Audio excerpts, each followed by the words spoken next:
Good morning, dear students. Today we are going to start our next topic, that is the cell membrane. Cell membrane is also known as plasma membrane or the plasma lemma. जो cell membrane है that was discovered by Schwann in 1838. Clear? Cell membrane was discovered by Schwann in 1838. But इसको term को नाम देने वाले सबसे पहले थे नगेली एंड क्रैमर इन 1855. अब सेल मेम्ब्रेन को हम लोग प्लाज्मा मेम्ब्रेन भी बोलते हैं, प्लाज्मा लेमा भी बोलते हैं. तो प्लाज्मा लेमा नाम देने वाले थे बच्चों प्लॉव ने पहले ही यानी कि 1931 में cell membrane was termed as plasma lemma by the Plov in 1931. Clear? तो सेल मेम्ब्रेन बच्चों बहुत ज़रूरी है किसी भी सेल के लिए. जिस तरह से एक कमरा बिना चार दीवारी के कमरा नहीं कहलाता, उसी प्रकार एक सेल मेम्ब्रेन के बिना सेल नहीं कहलाती. जितनी भी ऑर्गेनलीज हैं सभी के बाहर सेल मेम्ब्रेन पाई जाती है, चाहे वो डबल मेम्ब्रेन हो चाहे वो सिंगल मेम्ब्रेन हो. फॉर एग्जांपल वैक्यूल कल हमने पढ़ा था प्लांट सेल में. वैक्यूल के बाहर की मेम्ब्रेन का क्या नाम था? Tonoplast. So we can say that every cell organelle is surrounded by the cell membrane. Clear? अब देखिए जितनी भी सेल के अंदर ऑर्गेनलीज हैं लाइक माइटोकॉन्ड्रिया है, क्लोरोप्लास्ट है, वैक्यूल है, सभी के बाहर क्या है? Cell membrane. इन सब को कलेक्टिवली जो मेम्ब्रेन्स हैं इन सबको हम लोग बायो मेम्ब्रेन्स कह देते हैं. क्या कह देते हैं? Bio membranes. उसके बाद आता है नेचर क्या है हमारी इस सेल मेम्ब्रेन की. सो नेचर बच्चों इसकी बहुत ही डायनामिक है, बहुत ही गतिशील है. चेंजेस होते रहते हैं. चेंजेस कैसे? अगर कोई भी सेल मेम्ब्रेन का कोई पार्ट इंजर्ड हो जाए ना तो वो बहुत जल्दी ही रिपेयर हो जाता है. क्लियर? और इसकी नेचर है बच्चों सेलेक्टिवली परमिएबल. मीन्स ये सॉल्यूट को यानी किसी भी मॉलिक्यूल को सेलेक्ट करके अंदर आने देती है. There are 3 terms. एक टर्म होती है बच्चों इम्परमिएबल, एक टर्म होती है परमिएबल और एक होती है सेमी परमिएबल. तो इम्परमिएबल का मतलब होता है मॉलिक्यूल्स को एक जगह से दूसरी जगह ना जाने देना. परमिएबल का मतलब है परमिशन है किसी भी मॉलिक्यूल को एक जगह से दूसरी जगह पर जाने की. और थर्ड आता है सेमी परमिएबल का मतलब होता है सेलेक्ट करके मटेरियल को अंदर आने जाने देती है. तो most of the cell membranes कैसी होती हैं? Semi permeable in nature. Clear है?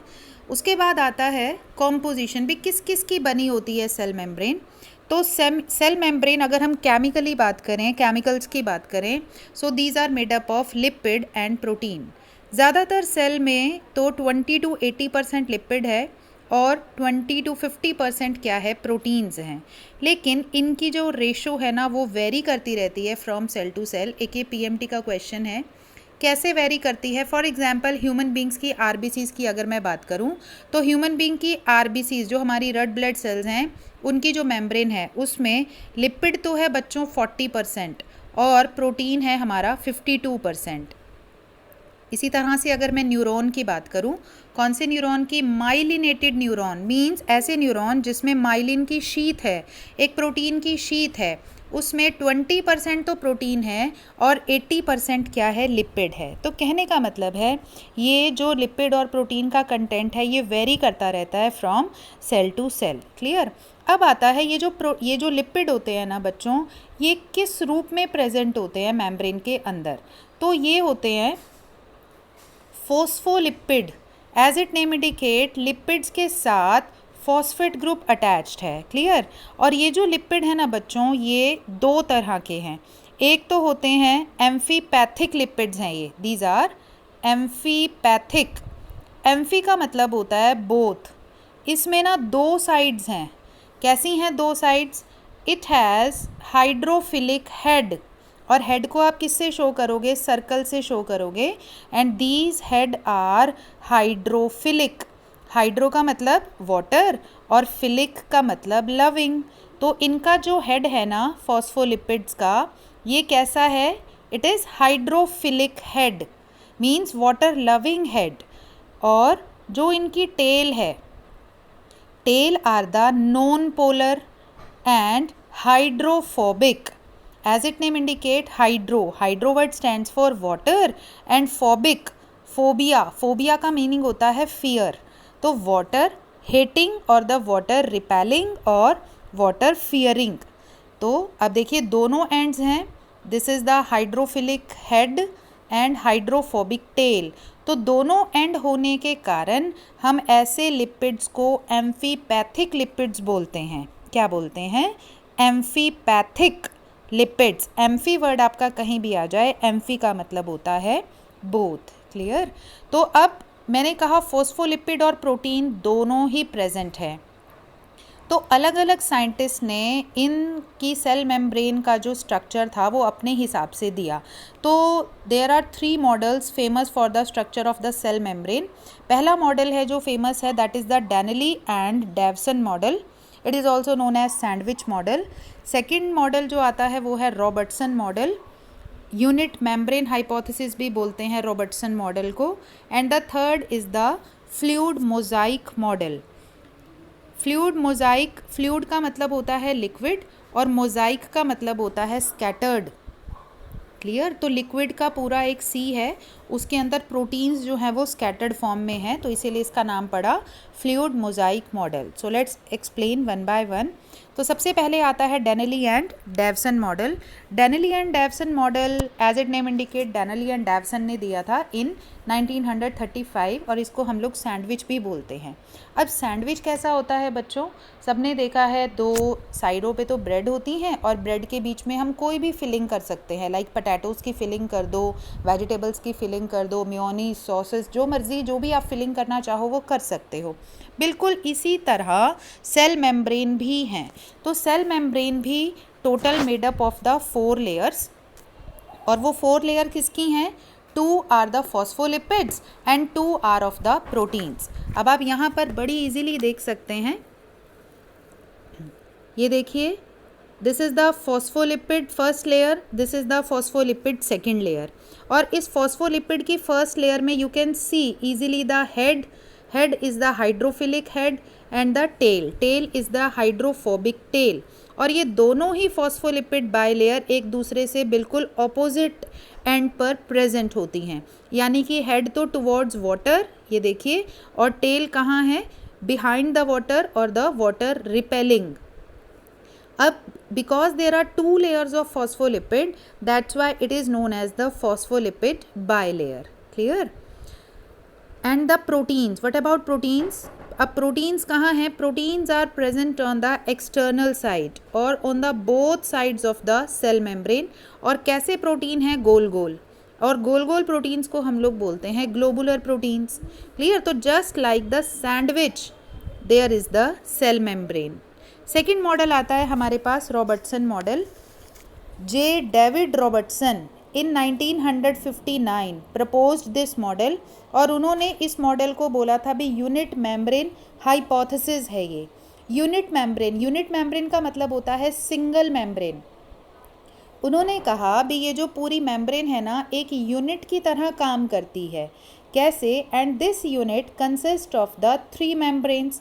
3 मेम्ब्रेन्स कैसे, साइडों पे तो प्रोटीन की मेम्ब्रेन है, डॉटेड जो स्ट्रक्चर है देखिए दैट आर द प्रोटीन्स, और जो बीच में जो है dotted structure that forms the phospholipid bilayer. और जो फॉस्फोलिपिड बाइलेयर भी है ना that is quite transparent, means fluid layer है। तभी उन्होंने इस फॉस्फोलिपिड बाइलेयर को सिंगल लेयर का नाम दिया, because it is fluid in nature. Clear. और अगर हम इसकी थिकनेस की बात करें, it has a total thickness of 75 angstrom. ये जो बीच वाला लिपिड है ये तो 35 एंगस्ट्रॉम का है, बीच वाला फॉस्फोलिपिड, और साइडों पे जो प्रोटीन है, एक प्रोटीन की लेयर है 20 एंगस्ट्रॉम थिक। तो 20 angstrom on the one side 20 angstrom on the other side, total हो गया 40 और बीच में है लिपिड की लेयर 35, तो टोटल हो गया 75 एंगस्ट्रॉम थिक होती है सेल मेम्ब्रेन। और रॉबर्टसन ने क्या बताया था भी 3 लेयर्ड है, जबकि डेनेली एंड डेवसन ने क्या बताया था 4 layers are present. Clear. Next आता है हमारे पास very important and very famous model for the biomembrane, and that is the fluid mosaic model. Fluid mosaic model was proposed by Singer and Nicholson in 1972 और इन्होंने ऐसा बोला भी ये जो मेम्ब्रेन है ना, it does not have a uniform deposition of lipid and protein, means ये जो फॉस्फोलिपिड और प्रोटीन्स है ना, इनका कोई यूनिफॉर्म एक समान डिपोजिशन नहीं है, भी लिपिड इतना ही है प्रोटीन इतना ही है। उन्होंने क्या बताया, उन्होंने बोला भी जो फॉस्फोलिपिड है ना वो लिक्विड है, ठीक है, पूरा एक समुद्र है, पूरा फ्लूइड है, उसके अंदर कहीं कहीं पर प्रोटीन्स बिखरे हुए हैं, यानी कि स्कैटर्ड फॉर्म में है, और स्कैटर्ड को बायोलॉजिकली मोजाइक भी बोला जाता है। तभी इस मॉडल का नाम पड़ा फ्लूइड मोजाइक मॉडल, यानी कि protein icebergs are present in the sea of lipids. Sea किसका, लिपिड्स का, because lipids are fluid in nature. Clear. और उसके अंदर क्या है, प्रोटीन्स के बड़े बड़े आइसबर्ग्स प्रेजेंट हैं। तो सिंगर एंड निकोलसन ने बताया ये जो प्रोटीन के आइसबर्ग्स हैं ना, ये प्रोटीन भी कई तरह के प्रेजेंट हैं। First is the extrinsic protein और द पेरिफेरल प्रोटीन्स। नाम से ही पता चल रहा है ये प्रोटीन्स कहाँ पर पाए जाएंगे बच्चों, दीज आर प्रेजेंट एक्सटर्नली, यानी कि ऑन द आउटर साइड, बाहर वाली तरफ प्रेजेंट होंगे ये प्रोटीन्स। सेकंड आते हैं इंट्रिंसिक प्रोटीन्स और द इंटीग्रल प्रोटीन्स। नाम से ही पता चल रहा है in one stand for inside, तो ऐसे प्रोटीन कहाँ पाए जाएंगे, सेल मेम्ब्रेन के अंदर। And one more special type of proteins are present and that are known as the tunnel proteins. Clear. तो देखिए, look at the diagram of this fluid mosaic model. Here is the diagram. यहाँ पर देखिए phospholipid की first layer, this is the first layer of phospholipid and this is the second layer of phospholipid. ठीक है, ये पूरी देखिए phospholipid की फर्स्ट लेयर चलती जा रही है, ये हमारी सेकेंड लेयर है फॉस्फोलिपिड की, बिल्कुल सेम जैसा कि डेनिली एंड डेवसन ने बताया था। भी बाई लेयर है, एम्फीपैथिक है, हाइड्रोफिलिक हेड है, हाइड्रोफोबिक टेल है। क्लियर। अब ये बीच बीच में देखिए ये प्रोटीन्स प्रेजेंट हैं, ये वाले। अब the proteins which are present in the phospholipid bilayer, ये वाला देखिए this protein, this protein is embedded in the first layer of phospholipid. So ये कौन सा प्रोटीन हुआ बच्चों, which is embedded, it is known as the integral protein. और look at this protein, ये क्या, ये प्रोटीन भी embedded है membrane के अंदर? No, it is present on the external side of the phospholipid bilayer. So ये कौन सी टाइप का प्रोटीन हो गया, this is the external protein और the पेरीफेरल प्रोटीन। अब देखें इस प्रोटीन को देखते हैं, ये कौन सी टाइप का प्रोटीन हुआ, देखते हैं फॉस्फोलिपिड मेम्ब्रेन के बीच में एम्बेडेड है ना, तो ये कौन सा प्रोटीन हुआ, this is the integral protein. और ये वाला कौन सा प्रोटीन हुआ, बाहर वाली तरफ है तो एक्सटर्नल प्रोटीन। अभी हमने बात की थी एक और स्पेशल टाइप के प्रोटीन की जिसे हम लोग बोलते हैं टनल प्रोटीन। अब टनल का मतलब क्या होता है, सुरंग होता है ना। तो एक स्पेशल टाइप के प्रोटीन्स होते हैं, ये देखिए this one, this is the tunnel protein which makes tunnel in the two phospholipid bilayer. और ये टनल प्रोटीन्स क्या काम करते हैं, tunnel proteins these are the transmembrane proteins और which helps to move the molecules very easily. Like water molecule को travel करना है तो उसके लिए किसी कैरियर की ज़रूरत नहीं है, या ग्लूकोज को ट्रेवल करना है तो किसी कैरियर की ज़रूरत नहीं है उस मॉलिक्यूल को अंदर आने जाने के लिए, वो सीधा टनल प्रोटीन से एक साइड से दूसरी साइड पर आ सकता है। क्लियर। तो 3 टाइप के प्रोटीन्स हो गए, integral proteins, external proteins and the tunnel proteins. Clear. तो mainly 2 components are there, first is the phospholipid and second is the protein.